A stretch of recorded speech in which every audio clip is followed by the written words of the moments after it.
Hello everyone, welcome back to my channel. So today we are going to discuss about inflammatory bowel disease, which is also known as IBD. Right. So inflammatory bowel disease क्या है? This is the inflammatory chronic inflammation condition of the bowel. Okay so this disease is known as inflammatory bowel disease, जिसमें basically दो broad दो term आएगा, that is the Crohn's disease and the ulcerative colitis. So हम discuss करेंगे each and everything regarding Crohn's disease and ulcerative colitis. क्या क्या similarities होती है दोनों में, क्या क्या डिफरेंस होता है दोनों में, so everything we will discuss. Okay so inflammatory bowel disease is a chronic inflammatory intestinal condition having relapsing and remitting phase. मतलब कि जो इन्फ्लेमेटरी जो हमारा आईबीडी डिजीज जो है ना, इन्फ्लेमेटरी बॉवल डिजीज जो है ना, उसमें बेसिकली क्या होता है ना, रिलैप्सिंग फेस होगा देन रिमिटिंग फेस होगा. मतलब क्या है, मतलब ये है कि रिलैप्सिंग मतलब कि जो डिजीज है, जैसे कि जो इन्फ्लेमेशन हो गया, अल्सर फॉर्मेशन हो गया, जो सिम्टम्स होंगे वो क्या होगा, वो अपीयर होगा, एक्टिव होगा, मतलब कि एक्टिव फेस ऑफ डिजीज होगा. देन क्या होगा, एक फेस ऐसा होगा जिसमें जो डिजीज कंडीशन क्या होगी, वो इनएक्टिव हो जाएगी. जो सिम्टम्स है, जो इन्फ्लेमेशन है, जो अल्सरेशन है, जो सिम्टम्स आपको प्रेजेंट होंगे, वो क्या होगा, इनएक्टिव हो जाएगा, मतलब कि इंप्रूवमेंट हो जाएगा, है ना. सो इसमें यही फेस होगा, एकदम से रिलैप्स होगा देन रिमिटिंग होगा, रिलैप्स होगा देन रिमिट होगा. मतलब कि एक्टिव फेस ऑफ डिजीज होगा जिसमें आपको सारे सिम्टम्स दिखेंगे, देन आपको एकदम इनएक्टिव फेस वाला डिजीज होगा जिसमें आपको सिम्टम्स एकदम नॉर्मल हो जाएंगे, जो सिम्टम्स है वो इंप्रूव हो जाएंगे. ठीक है ना. सो ये होता है हमारा इन्फ्लेमेटरी बॉवल डिजीज में. सो बेसिकली इसमें दो डिजीज है, that is the Crohn's disease है और हमारा अल्सरेटिव कोलाइटिस है. ठीक है ना. तो सबसे पहले हम क्रोन्स डिजीज के बारे में पढ़ते हैं, each and everything regarding Crohn's disease. Right. So first of all Crohn's disease क्या होता है. सो क्रोन्स क्या है ना, क्रोन्स बेसिकली क्रोन्स डिजीज में क्या हो रहा है ना, कि जो इम्यून सिस्टम है ना, इसमें क्या हो गया कि जो हमारा इम्यून सिस्टम है ना, वो उसमें तो डिफेक्ट है ही है. Because of the defect in the immune system, जो हमारा जो मिकोजा है, जो बेसिकली हमारा जो हमारे गट लाइनिंग में जो लेयरिंग होती है, like serosa, muscularis, then submucosa, then mucosal layer, internal जो इनर लेयर होती है, that is the mucosal layer. So mucosal जो हमारा इम्यून सिस्टम है, उसमें डिफेक्ट होने की वजह से जो म्यूकोजल लेयर है ना, उसमें क्या हुआ, जो बैक्टीरिया उसको इजिली इन्वेड कर दिया, है ना. सो क्या हुआ, individual allow the bacteria to invade the gut mucosa, जिसकी वजह से अब आप खुद सोचो, यहाँ पे जब बैक्टीरिया इसको इन्वेड करेगा तो क्या होगा, ऑलरेडी जो इम्यून सिस्टम था वो इसमें डिफेक्ट था, अब उसने बैक्टीरिया ने इन्वेड किया, जिसकी वजह से बैक्टीरिया जब भी इन्वेड करेगा तो ऑफकोर्स क्या होगा, जो इम्यून सिस्टम है वो और क्या हो जाएगा, ओवर एक्टिव हो जाएगा. सो ओवर एक्टिव होगा तो जिसकी वजह से क्या होगा, बेसिकली इन्फ्लेमेशन होगा. कभी भी बॉडी में इन्फेक्शन होता है, कुछ भी होता है तो क्या होता है, इन्फ्लेमेशन ही होता है. सो इन्फ्लेमेशन होगा. ठीक है ना. सो इन्फ्लेमेशन हो गया. सो डीप इन्फ्लेमेशन तो हुआ, but very very very important, यहाँ पे ये लाइन तो आप लाइक माइंड में एकदम फिट कर लो कि जो इन्फ्लेमेशन हुआ ना, वो इन्फ्लेमेशन कैसा होगा, डीप इन्फ्लेमेशन होगा. डीप इन्फ्लेमेशन का मतलब क्या होता है, मतलब कि ट्रांसम्यूरल इन्फ्लेमेशन होगा. ट्रांसम्यूरल इन्फ्लेमेशन का मतलब क्या है, कि सारे की सारी लेयर्स को इन्वॉल्व करेगा, not only mucosal layer, in fact muscularis, submucosa and mucosal layer को भी इन्फेक्ट करेगा, है ना. मतलब ऑल लेयर्स को इन्फेक्ट करेगा from the mucosa till serosa, है ना. So this is the transmural inflammation होगा, डीप इन्फ्लेमेशन होगा. ठीक है ना. Very very important. So deep inflammation होगा ऑफ इंटेस्टाइनल, है ना, ट्रांसम्यूरल इन्फ्लेमेशन होगा, एंड लाइक ये ना पूरे गट को इन्वॉल्व करेगा. सो फर्स्ट इंपॉर्टेंट थिंग आपको क्रोन्स डिजीज में याद क्या करना है, that is the transmural inflammation. The first important thing transmural inflammation होगा. सेकेंड थिंग कि इंटायर गट को इन्वॉल्व करेगा, इंटायर गट को इन्वॉल्व करेगा, है ना, लाइक इंटायर गट को इन्वॉल्व करेगा. बट मोस्ट कॉमन साइट अगर एग्जाम में पूछे, सो मोस्ट कॉमन साइट जो इन्वॉल्व करेगा that is the ileum. Ileum is the most common site जो कि इन्वॉल्व होगा ही होगा. एंड एक ऐसा पोर्शन होगा जिसमें कि बिल्कुल लाइक अल्सरेशन, बिल्कुल इन्फ्लेमेशन नहीं होगा. लाइक स्पेयर पार्ट अगर पूछ लिया कि in Crohn's disease spare part कौन सा है, so that is the rectum. Rectum spare होता है, वो इन्वॉल्व नहीं होता है, बाकी इंटायर गट इन्वॉल्व होता है. एंड मोस्ट कॉमन साइट कौन सा होता है, आइलियम होता है. सो आपने ट्रांसम्यूरल इन्फ्लेमेशन हो गया, entire gut is involve, most common site is ileum and the spare part is the rectum. ठीक है ना. सो इतनी बात आपको समझ में आ गई. सो ट्रांसम्यूरल इन्फ्लेमेशन हुआ है, सो वहाँ पे स्वेलिंग होगी, वहाँ पे अल्सर फॉर्म होगा. एंड वेरी वेरी इंपॉर्टेंट कि जो अपीयरेंस होगा ना, इन्फ्लेमेशन हुआ, अल्सर फॉर्मेशन होगा, वो कैसा होगा, स्किप लीजन होगा. स्किप लीजन का मतलब क्या है कि मतलब कुछ पार्ट सही होंगे, देन कुछ पार्ट में इन्फ्लेमेशन होगा, कुछ पार्ट लाइक नॉर्मल होगा, देन इन्फ्लेमेशन होगा, काइंड ऑफ दिस। देखो यहाँ पे इन्फ्लेमेशन है, दिख रहा है आपको, यहाँ पे इन्फ्लेमेशन है, यहाँ पे इन्फ्लेमेशन है, ठीक है, ये पार्ट नॉर्मल है, देन इन्फ्लेमेशन है, देन नॉर्मल है, सो स्किप लीजन होगा। सो क्रोन्स डिजीज में क्या होगा, स्किप लीजन होगा। तो आपको फिफ्थ बात क्या याद रखनी है, यू हैव टू रिमेम्बर कि इन क्रोन्स डिजीज आपको कैसे लीजन दिखेगा, स्किप लीजन्स दिखेगा, स्किप लीजन्स दिखेगा, है ना, ठीक है, स्किप लीजन्स दिखेगा। एंड जब एंडोस्कोपी करते हैं ना, सो एक बहुत कैरेक्टरिस्टिक्स अपीयरेंस होता है जिसको बोलते हैं कॉबल स्टोन अपीयरेंस। देखो ये जो जितने भी मैंने वर्ड्स बोले हैं ना, this is very very important, जब आप एमसीक्यू सॉल्व करोगे ना तो ये बहुत काम आने वाला है। So please remember this all the words. So cobble stone appearance होगा। कॉबल स्टोन अपीयरेंस का मतलब क्या होता है, कॉबल स्टोन का मतलब क्या होता है कि मतलब ऐसे कॉबल स्टोन मतलब कि ऐसे रेज्ड स्टोन पार्ट होगा, देन गैप होगा, रेज्ड ऐसे रेस्ड पार्ट होगा, देन गैप होगा, रेस्ड पार्ट होगा, देन गैप होगा, रेस्ड पार्ट होगा, देन गैप होगा। So that is the cobble stone appearance होगा। जब आप एंडोस्कोपी करेंगे तो उसमें आपको दिखेगा। क्यों? क्योंकि देखो कुछ पार्ट में ये क्यों हो रहा है, क्योंकि ट्रांसम्यूरल इन्फ्लेमेशन हुआ है, मतलब कि डीप लेयर को इन्वॉल्व किया है, प्लस स्किप लीजन्स है, सो डीप लेयर को इन्वॉल्व किया है। आपको उस लीजन जहाँ पे लीजन्स फॉर्म होगा, वो लीजन्स क्या होगा, थोड़ा सा अंदर अंदर होगा, इनवर्ड होगा, है ना। जो क्या बोलते हैं, जहाँ पे लीजन्स फॉर्म हुए हैं वो जो पार्ट है वो कैसा होगा, थोड़ा सा इनवर्ड होगा, ठीक है। एंड जहाँ पे लीजन्स फॉर्म नहीं हुए हैं वो पार्ट थोड़ा अपवर्ड होगा। सो ऐसे आपको कॉबल स्टोन जैसा अपीयरेंस होगा, है ना, काइंड ऑफ दिस। सी यहाँ पे दिख रहा है आपको, कॉबल स्टोन जैसा अपीयरेंस होगा।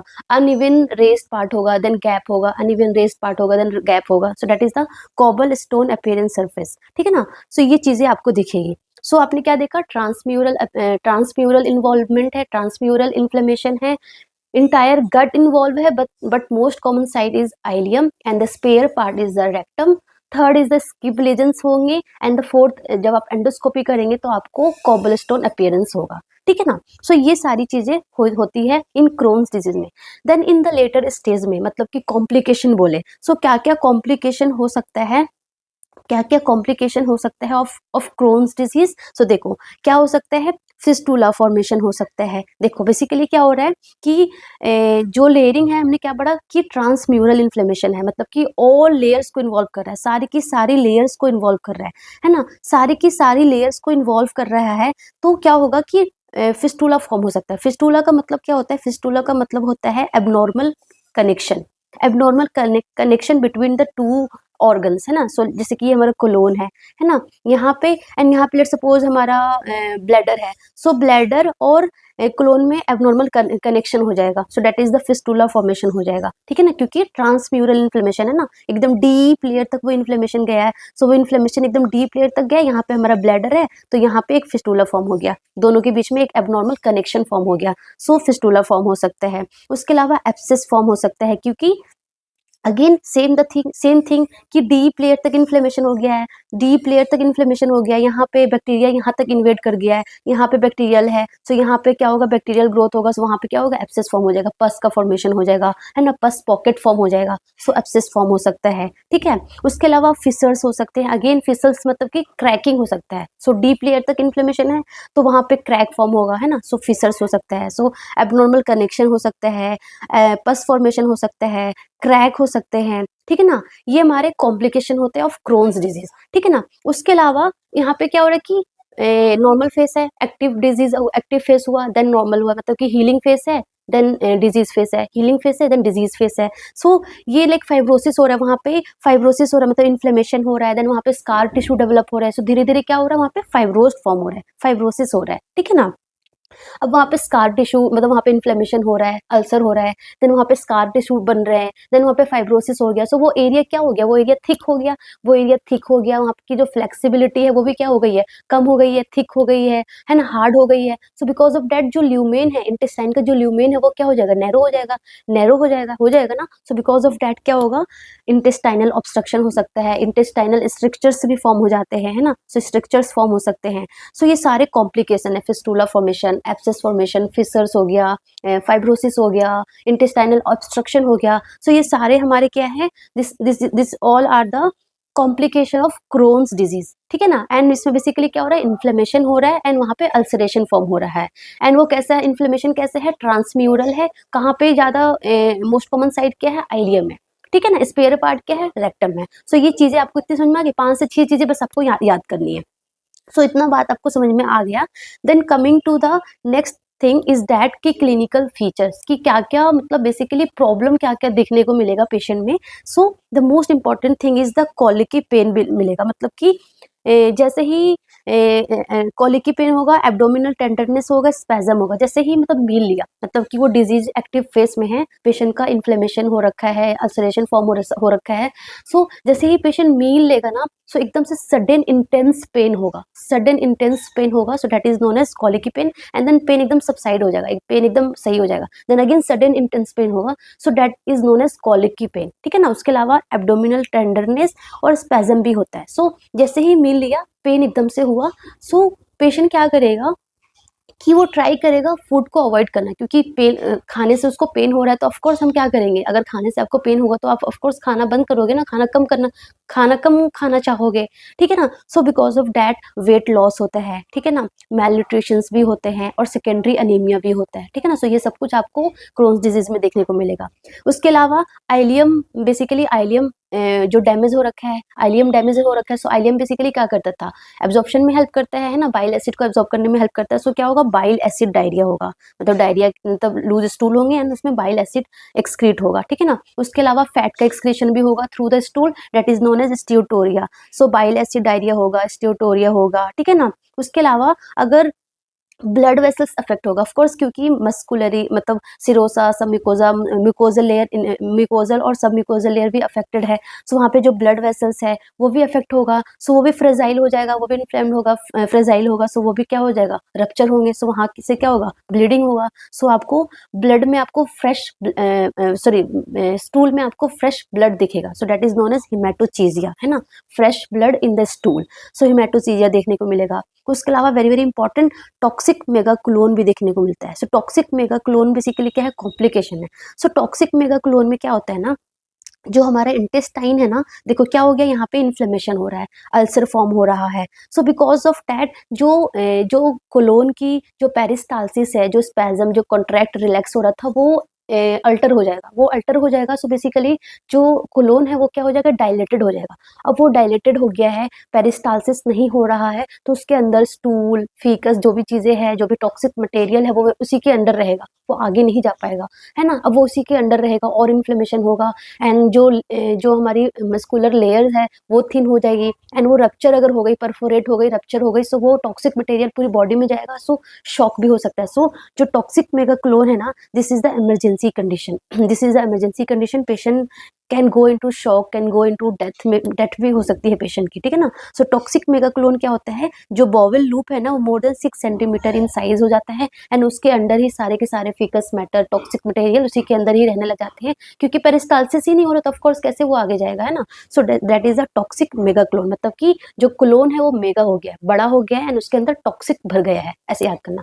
क्लोन मेगा हो गया, बड़ा हो गया, more than 6 centimetre in size में डिस्टेंडेड हो गया है, एंड उसके अंदर टॉक्सिक चीजें भर गई है, ठीक है ना। उसके अलावा और क्या हो सकता है, इंट्रा एब्डोमिनल एप्सिस, अगर एप्सिस फॉर्म होगा, है ना, एनल एप्सिस होगा, सो ऑफ कोर्स फीवर होगा, है ना, फीवर होगा, डब्ल्यूबीसी काउंट इंक्रीज हो जाएंगे, सो फीवर, लिकोसाइटोसिस वगैरह होगा अगर एप्सिस फॉर्म होगा तो, ठीक है ना। उसके अलावा ना एडहेशंस भी फॉर्म हो जाता है। एडहेशंस में क्या होता है, जैसे कि हमारा बॉवेल लूप है ना, यहाँ पे हमारा फेलोपियन ट्यूब है। सो क्या हुआ कि ये जो इन्फ्लेमेशन है वो कैसे है, ट्रांसम्यूरल इन्फ्लेमेशन है। मतलब सब कुछ प्रॉब्लम ना, ज्यादातर प्रॉब्लम क्यों है, ट्रांसम्यूरल की वजह से। सो ट्रांसम्यूरल इन्फ्लेमेशन है।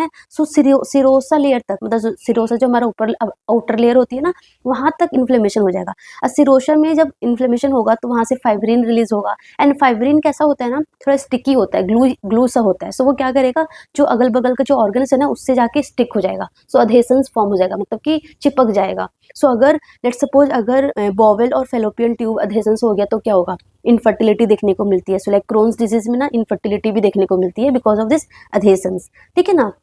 उसके अलावा पेरी एनल सेप्सिस हो गया, वेसिकोकोलिक फिस्टुला, क्योंकि फिस्टुला फॉर्म हो रहा था, एब्सिस फॉर्म हो रहा था, फिस्टुला फॉर्म हो रहा था, तो अगर कोलोन और ब्लैडर के बीच में फिस्टुला फॉर्म हो सकता है ना, क्यूटेनियस और वो एंटेरोक्यूटेनियस फिस्टुला फॉर्म हो सकता है। सो ये सारे सिम्टम्स, क्लिनिकल फीचर्स आपको दिखेंगे इन क्रोन्स डिजीज में, ठीक है ना। डायग्नोसिस में क्या क्या तरीके हैं? डायग्नोसिस में ये एक हमारा ब्लड टेस्ट करेंगे जिसमें हम एंटी सैक्रोमाइसिस सर्वे से एंटीबॉडी चेक करते हैं। उसके अलावा इमेजिंग में हम कैप्सूल एंडोस्कोपी या फिर क्लोनोस्कोपी या अपर जीआई एंडोस्कोपी प्लस साथ के साथ बायोप्सी में आपको ग्रेनुलोमास प्रेजेंट मिलेगा, ठीक है ना। बट अगर इमेजिंग कोई पेशेंट अगर अवॉइड करता है, क्योंकि इमेजिंग में इन्वेजिव प्रोसीजर है ना, एंडोस्कोपी जो भी हो रहा है सब इन्वेजिव हो रहा है, सो अगर पेशेंट इसके लिए कोऑपरेट नहीं होता है तो सीटी एंटेरोग्राफी भी करते हैं, ठीक है ना। सो ये हमारा डायग्नोस्टिक प्रोसीजर्स है।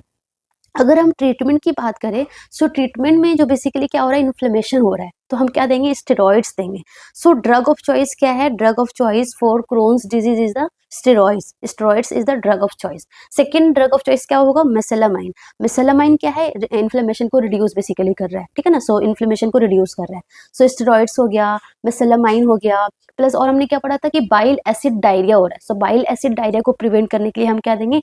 कोलिस्टाइरामाइन देंगे। कोलिस्टाइरामाइन देंगे जो कि बाइल एसिड को बाइंड कर लेगा, तो बाइल एसिड डायरिया को प्रिवेंट करेगा, ठीक है ना। सो बाइल एसिड डायरिया के लिए हम कोलिस्टाइरामाइन दे रहे हैं। उसके अलावा एंटी इन्फ्लेमेटरी एक्शन के लिए लाइक सल्फासेलाजिन भी दे सकते हैं, हो गया, ठीक है। उसके अलावा एजोथायोप्यूरिन हो गया, है ना, और इन्फ्लिमिक्सीमैब भी लाइक TNF अल्फा एंटागोनिस्ट वगैरह भी देते हैं, ठीक है ना। सो ये सारा हमारा ट्रीटमेंट मोडेलिटीज में है। उसके अलावा फिस्टुला फॉर्म होता है, सो फिस्टुला फॉर्म होगा, इन्फेक्शन के चांसेस है ना, सो इसके लिए हम एंटीबायोटिक्स देते हैं। सो ये हमने चीजें पढ़ी किसके बारे में? क्रोन्स डिजीज के बारे में, क्रोन्स डिजीज के बारे में। सो इन समराइजेशन अगर मैं बोलूँ आपको क्या क्या याद रखना है, you have to remember this: transmural inflammation, skip lesions हो रहा है, मोस्ट इंटायर गट को इन्फेक्ट कर रहा है, but the most common site is the ileum, spare part is the rectum, ठीक है। स्किप लीजन्स है, कोबल स्टोन अपीयरेंस है इसमें, ठीक है ना। ड्रग ऑफ चॉइस क्या है? स्टेरॉइड्स है, मिसेलामाइन है, ठीक है ना। उसके अलावा लाइक बाइल एसिड डायरिया के लिए आपने कोलिस्टाइरामाइन दे दिया। सो ये सारा कुछ है, ठीक है। उसके अलावा इसका जो कॉम्प्लिकेशन है उसमें फिस्टुला फॉर्म हो रहा है, फिसर्स हो रहे हैं, एब्सिस फॉर्म हो रहा है, ठीक है ना, वहाँ पे फाइब्रोसिस हो रहा है, इंटेस्टाइनल ऑब्स्ट्रक्शन हो सकता है, टॉक्सिक मेगाकोलोन भी हो सकता है ना। सो ये सारा चीज हमें क्रोन्स डिजीज के बारे में याद करना है, ठीक है। Second thing is the ulcerative colitis. So ulcerative colitis में क्या हो रहा है ना, क्रोन्स डिजीज में क्या हुआ कि सारे की सारी लेयर को इन्वॉल्व कर रहा है, लाइक फ्रॉम मिकोजा, सब मिकोजा, है ना, मस्कुलरीज एंड सिरोसा। बट यहाँ पे इन अल्सरेटिव कोलाइटिस में बेसिकली क्या हो रहा है, mucosal and submucosal layer को, मतलब जो इन्फ्लेमेशन हो रहा है वो कहाँ पे हो रहा है? Mucosal and submucosal layer में हो रहा है।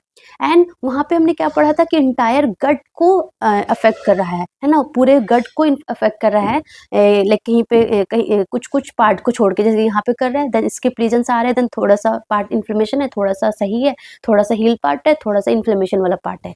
बट इन अल्सरेटिव कोलाइटिस में क्या है ना, यहाँ पे क्या होगा, यहाँ पे आपका फर्स्ट ऑफ ऑल आपका ओनली मिकोजा एंड सब मिकोजा लेयर इन्फ्लेम्ड होगी, and second thing is the continuous inflammation होगा।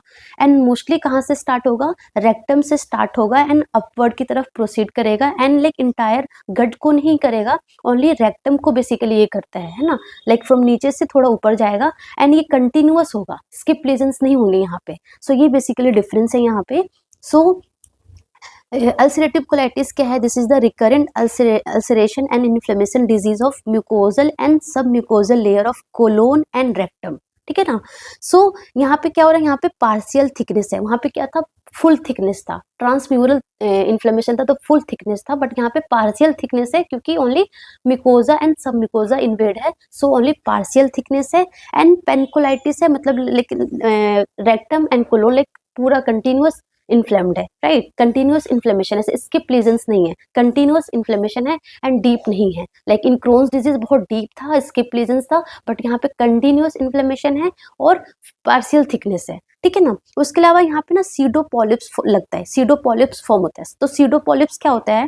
जैसे कि पॉलिप्स क्या होता है? ट्यूमर, है ना। सीडो मतलब क्या होता है? फॉल्स, सो फॉल्स पॉलिप हो गया सीडोपॉलिप्स। तो सीडोपॉलिप्स में क्या होता है? पॉलिप्स का मतलब होता है ट्यूमर, है ना, ट्यूमर होता है। सीडो मतलब होता है फॉल्स, तो फॉल्स ट्यूमर जैसा अपीयरेंस होगा। क्यों?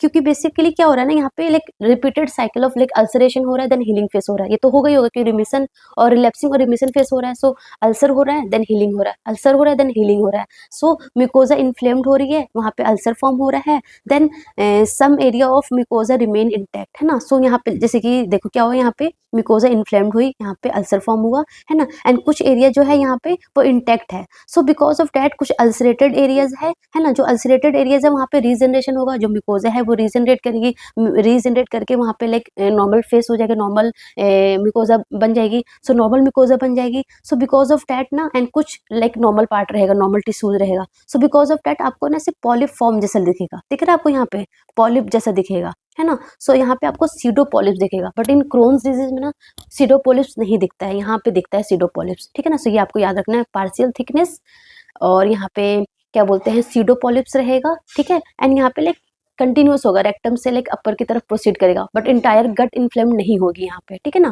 बेसिकली रेक्टम ही मोस्ट कॉमन साइट यहाँ पे क्या है, मोस्ट कॉमन साइट यहाँ पे रेक्टम है। वहाँ पे मोस्ट कॉमन साइट क्या था, आइलियम था, और स्पेयर पार्ट वहाँ पे रेक्टम था, बट यहाँ पे मोस्ट कॉमन साइट कौन इन्वॉल्व रहेगा, रेक्टम इन्वॉल्व रहेगा, ठीक है ना। सो यहाँ पे क्या हो रहा है, मल्टीपल अल्सरेशन हो रहा है, डिफ्यूज इन्फ्लेमेशन हो रहा है ना, shedding of superficial mucosa of clone हो रहा है। So only inner layer of only inner layer is affected, only mucosa and submucosa is affected, not all layers, ठीक है ना। सो वहाँ पे अल्सर हो रहा है, वहाँ पे रेडनेस हो रहा है, सो वहाँ पे कंटिन्यूस इन्फ्लेमेशन होगा, है ना। वहाँ पे स्किप लीजन्स थे, बट यहाँ पे क्या है, कंटिन्यूस इन्फ्लेमेशन होगा, ठीक है। As you can see in this picture, यहाँ पे क्या हो रहा है, कंटिन्यूस इन्फ्लेमेशन हो रखा है, ठीक है ना, कंटिन्यूस इन्फ्लेमेशन हो रखा है, ठीक है। सो यहाँ पे आपको कंटिन्यूस इन्फ्लेमेशन दिखेगा, ठीक है ना, एंड लाइक वो एरिया ब्लीड हो जाएगा, ठीक है, क्योंकि म्यूकोजा और सब म्यूकोजा लेयर इन्वेड है। सो सब म्यूकोजा और म्यूकोजा में बेसिकली वहाँ पे ब्लड सप्लाई है, सो ब्लड वेसल्स फ्रेजाइल है, रप्चर होंगे, है ना, ठीक है ना। सो जिसकी वजह से ब्लीडिंग यहाँ पे आपको देखने को मिलेगा, ठीक है ना। सो वेरी वेरी इंपॉर्टेंट, यहाँ पे ब्लीडिंग आपको देखने को मिलेगा। ब्लीडिंग उसमें भी दिखता है, बट वहाँ पे बहुत रेयर होता है, बट यहाँ पे ब्लीडिंग मोस्ट कॉमन होता है।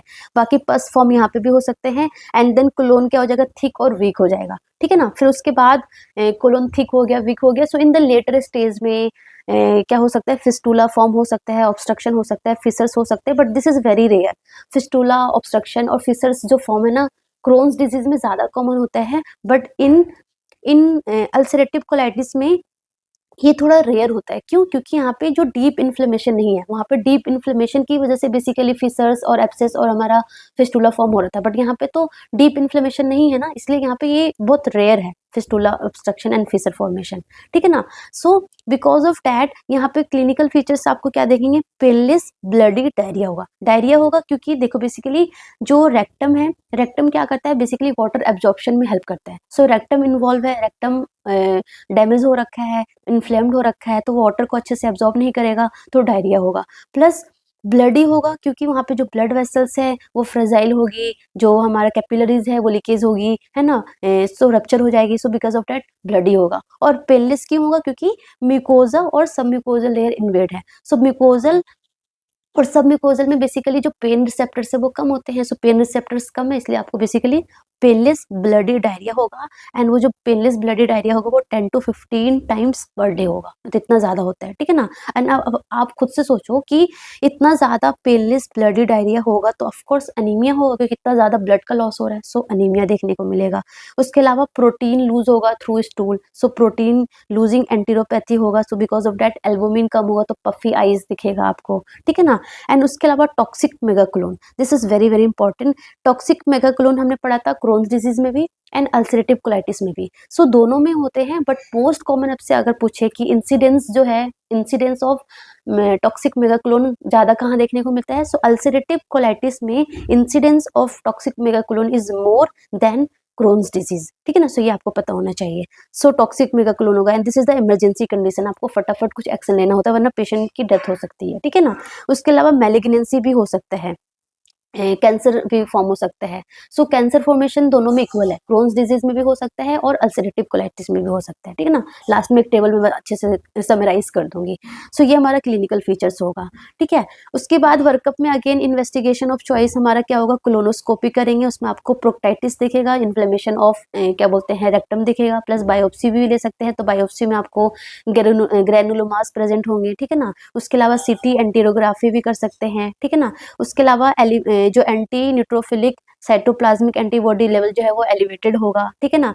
उसके अलावा बेरियम एनीमा कर सकते हैं, लाइक पेशेंट को हम एनपीओ रखेंगे एंड प्रॉपर लैक्सेटिव्स वगैरह देंगे सो दैट प्रॉपर बॉवल जो है क्लीन हो जाए, एंड देन बेरियम इंट्रोड्यूस करेंगे। बेरियम डालने के बाद हम पूरी लेयरिंग देखेंगे, ठीक है ना। सो उसमें आपको म्यूकोजल इरेगुलरिटीज दिखेगी, शॉर्टनिंग ऑफ कोलोन दिखेगा, डिफ्यूज इन्वॉल्वमेंट दिखेगा। सो ये सारा बेरियम एनीमा में फाइंडिंग होगा। उसके अलावा स्टूल एग्जामिन भी कर सकते हैं, ठीक है ना। सो ये हमारा वर्कअप होगा। अगर हम ट्रीटमेंट की बात करें सो यहाँ पे ड्रग ऑफ चॉइस क्या होगा, सल्फासिलाजाइन। वहाँ पर क्रोन्स डिजीज में ड्रग ऑफ चॉइस क्या था, डेट इज द स्टेरॉइड्स और मिसेलामाइन। यहाँ पे क्या है ड्रग ऑफ चॉइस, सल्फासिलाजाइन। ये भी हमारा एंटी इन्फ्लेमेटरी ही है, बट यहाँ पर ड्रग ऑफ चॉइस क्या है, सल्फासिलाजाइन। उसके अलावा पर ड्यूरिंग एक्सजर्वेशन फेज, मतलब कि जब डिजीज एक्टिव फॉर्म में होगा, जब बहुत ज्यादा ब्लडी डायरिया होगा, क्योंकि बेसिकली एक्टिव फॉर्म में मतलब कि बहुत सिम्टम्स होंगे, तो मतलब ब्लडी डायरिया बहुत ज्यादा होगा, पेशेंट को 10 से 12-15 बार ब्लडी डायरिया होगा। So on that phase, during that phase हम क्या देंगे,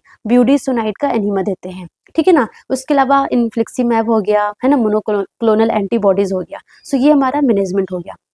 बट अगर ये मैनेजमेंट के बाद भी पेशेंट का ब्लडी डायरिया, पेशेंट का जो कंडीशन है वो इम्प्रूव नहीं हो रहा है, then proceed to the surgical management में, है ना, सर्जिकल मैनेजमेंट में। तो वहाँ पे क्या हो रहा था ना कि इंटायर गट इन्वॉल्व था, तो सर्जिकल मैनेजमेंट जो अल्सरेटिव कोलाइटिस के लिए ज़्यादा बेस्ट होता है, क्योंकि यहाँ पे बेसिकली आपका रेक्टम ही इन्वॉल्व होता है। सो यहाँ पे हम सर्जरी में क्या क्या करते हैं, फर्स्ट ऑफ ऑल सर्जरी का क्या क्या इंडिकेशन होता है। सो 2 इंडिकेशन है। फर्स्ट कि टॉक्सिक मेगाकोलोन हो रखा है, कि मतलब जो कोलोन है वो डायलेटेड है, डिस्टेंडेड है, मोर देन 6 सेंटीमीटर, है ना, डायलेटेड है। और प्लस जो आपने रेक्टल एग्जामिनेशन किया, पर रेक्टल एग्जामिनेशन किया, तो आपको मतलब आपके ग्लव्स में भी पूरा ब्लड आ गया, मतलब इतना ज़्यादा ब्लीड हो रहा है ना, मतलब इतना ज़्यादा पेशेंट का ब्लीड हो रहा है कि इवन आप पीआर कर रहे हो, पर रेक्टल एग्जामिनेशन भी कर रहे हो, सो इतना भर भर के ब्लड आ रहा है। सो ठीक है ना sir, rectal mucosa bleed on PR. So ये हमारे 2 इंडिकेशन होता है। सो बेसिकली सर्जरी क्या क्या होती है, that is important. So first surgery होती है प्रोक्टोकोलेक्टोमी प्लस इलियल पाउच अनल एनास्टोमोसिस। क्या होता है, कुछ भी नहीं है। सो क्या करते हैं इसमें, क्या करते हैं ना, नाम देखो क्या है, प्रोक्टोकोलेक्टोमी, मतलब कि रेक्टम, ये हमारा रेक्टम प्लस इंटायर कोलोन को क्या करते हैं, रिमूव कर देते हैं। रेक्टम और इंटायर कोलोन को क्या करते हैं, रिमूव कर देते हैं। अब आप सोचो, पूरा रेक्टम को रिमूव कर दिया, पूरा कोलोन को रिमूव कर दिया, तो अब स्टूल कैसे पास होगा, है ना। तो फिर क्या करते हैं, जो इलियम है, जो आइलियम है ना, आइलियम को क्या करते हैं, आइलियम को हम रीशेप करते हैं। रीशेप करके क्या बना देते हैं, एक पाउच जैसा बना देते हैं। दिख रहा है आपको, पूरा गट, पूरा इंटायर गट को रिमूव कर दिया, एंड देन जो हमारा आइलियम है, जो terminal part of small intestine है, आइलियम को क्या कर दिया, रीशेप कर दिया इनटू द पाउच। पाउच में रीशेप करके, मतलब कि आइलियम को रीशेप कर दिया इनटू द पाउच, एंड इसको क्या बना दिया, इसको बना दिया रेक्टम, ठीक है ना। सो इसको बना दिया रेक्टम, है ना, मतलब कि आइलियम को पाउच मतलब रीशेप करके उसको रेक्टम में कन्वर्ट कर दिया, एंड देन उसको किससे कनेक्ट कर दिया, उसको एनल कनाल से कनेक्ट कर दिया। तो लाइक प्रॉपर जो भी स्टूल है वो हमारा बाहर चला जाएगा, ठीक है ना। So that is the proctocolectomy. पूरा का पूरा रेक्टम और कोलोन को रिमूव कर दिया, ओमी मतलब रिमूव कर दिया, and then ileal pouch, ileum को पाउच में कन्वर्ट कर दिया, एंड उसको एनल से क्या कर दिया, एनास्टोमोसिस कर दिया। So that is the proctocolectomy, ileal pouch anal anastomosis, ठीक है। फर्स्ट ये सर्जरी है। सेकंड क्या होती है, टोटल कोलेक्टोमी विथ एलियोस्टोमी। सो इसमें क्या करते हैं, इसमें हम कोलेक्टोमी करते हैं, मतलब कि ये पूरा गट को रिमूव कर देते हैं, इंटायर गट को, इंटायर कोलोन को रिमूव कर देते हैं, रेक्टम एंड ऑल को रिमूव कर देते हैं, एंड देन क्या करते हैं, जो इलियम है ना, आइलियम को बाहर निकाल के एक स्टोमा क्रिएट कर देते हैं। आइलियम वहाँ पे क्या कर रहे थे कि आइलियम को रीशेप करके स्टोमा मतलब रीशेप करके पाउच बना रहे थे, उसको एनल से एनास्टोमोसिस कर रहे थे। बट यहाँ पे आइलियम को बाहर निकाल के यहाँ पे एक स्टोमा बनाते हैं, एंड उस स्टोमा को एक बैग से कनेक्ट कर देते हैं, सो दैट जो भी स्टूल होगा ना वो उस बैग में कलेक्ट हो जाएगा, एंड देन वो बैग को खाली करने होते हैं, प्रॉपर केयर करना होता है, ठीक है ना। सो ये हो गया, ठीक है। सो ये होता है हमारा टोटल कोलेक्टोमी, मतलब रिमूव कर दिया पूरा कोलोन को, एंड देन विथ इलियोस्टोमी, बाहर इलियम को स्टोमा में कन्वर्ट कर दिया, ठीक है ना, एंड देन बैग को कनेक्ट कर दिया, ठीक है। थर्ड सर्जरी क्या होती है, कॉन्टिनेंट इलियोस्टोमी। सो कॉन्टिनेंट इलियोस्टोमी में क्या करते हैं, से इसमें भी अगेन क्या कर रहे हैं, सेम कोलोन को रिमूव कर दिया है ना, मतलब पूरा रेक्टम कोलोन को रिमूव कर दिया। देन एलियम को क्या करते हैं, एलियम को बाहर स्टोमा नहीं बनाते हैं। यहाँ पे क्या कर रहे थे कि एब्डोमेन से बाहर लेके आ रहे थे एलियम को एंड देन बाहर स्टोमा बना रहे थे, बट यहाँ पे एलियम को अंदर ही, एब्डोमेन के अंदर ही एक मतलब स्टोमा बनाते हैं। एंड यहाँ पे क्या होता है, यहाँ पे वेल्व होता है एंड वो वेल्व के थ्रू क्या करते हैं, यहाँ पे पूरा कलेक्ट होगा अंदर ही अंदर। एंड जब वो पूरा भर जाता है तो वो कैथेटर डाल के अंदर स्टोमा में कैथेटर डाल के वेल्व में उसको खाली करते हैं। सो मतलब ये अंदर रहेगा और ये हमारा बाहर रहेगा, बाहर बैग में ये कलेक्ट होगा एंड ये अंदर ही स्टोर होगा, बस कैथेटर डाल के हमें निकालने होते हैं। सो ये थोड़ा डिफरेंस है दोनों में, ठीक है ना। सो ये 3 सर्जरी होती है, proctocolectomy plus ileal pouch anal anastomosis, नाम में ही सब कुछ छुपा हुआ है।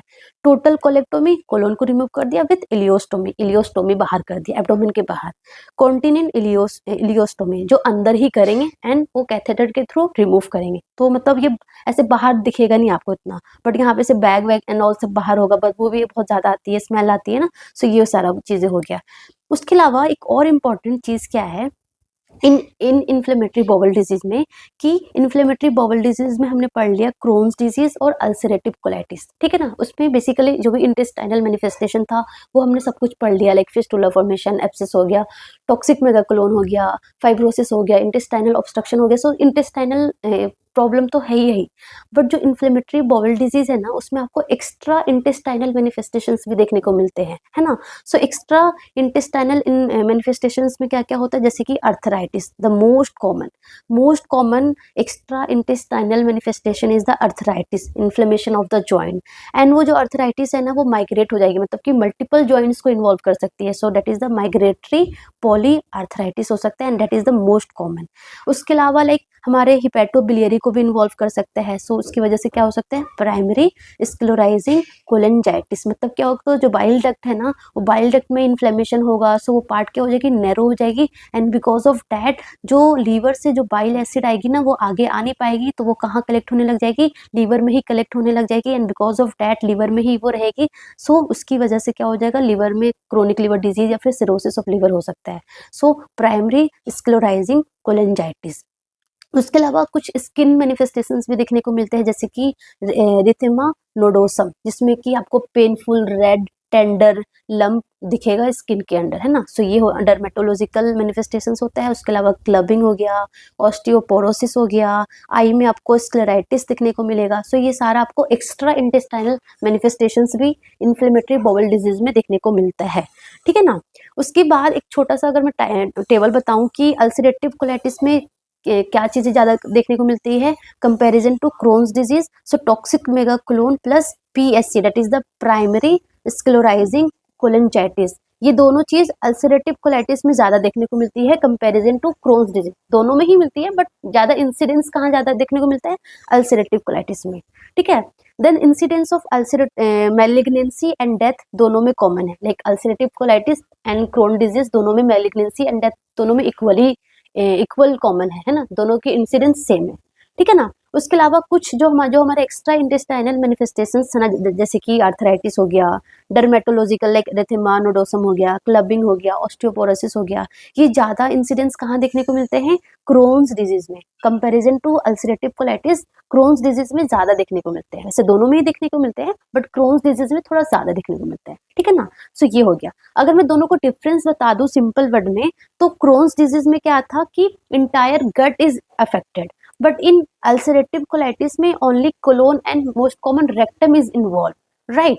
एंड अगर मैं बोलूं तो इसमें ट्रांसम्यूरल इन्फ्लेमेशन था, मतलब सारी की सारी लेयर इन्फ्लेमेशन हो रही थी, बट यहाँ पे बेसिकली म्यूकोजल एंड लाइक बहुत ज्यादा एक्सटेंट तक सब mucosa, but basically mucosal layer and submucosal layer ही इसमें बस अफेक्टेड होगी, इन्वॉल्व होगी, ठीक है ना। एंड इन क्रोन्स डिजीज में ब्लीडिंग लेस कॉमन है, बहुत रेयर है, but in ulcerative colitis basically आपको ब्लीडिंग ही देखने को मिलेगी, पेनलेस ब्लडी डायरिया ही देखने को मिलेगी, ठीक है ना, एंड बहुत सीवियर होगी।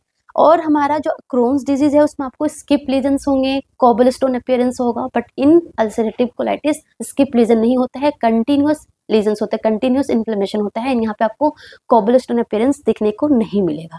ठीक है, सो ये कुछ चीज़ें आपको याद करना है, सिंपल टेबल है। आई थिंक आपको बहुत ईजिली वे में आपको क्रोन्स डिजीज, अल्सरेटिव कोलाइटिस समझ में आ गई होगी। ठीक है ना, इससे रिलेटेड एमसीक्यू भी मैं करवाऊंगी। ठीक है ना, पहले आप इसका कॉन्सेप्ट क्लियर कर लो। ठीक है, so that's all about today. Thank you so much, all the best.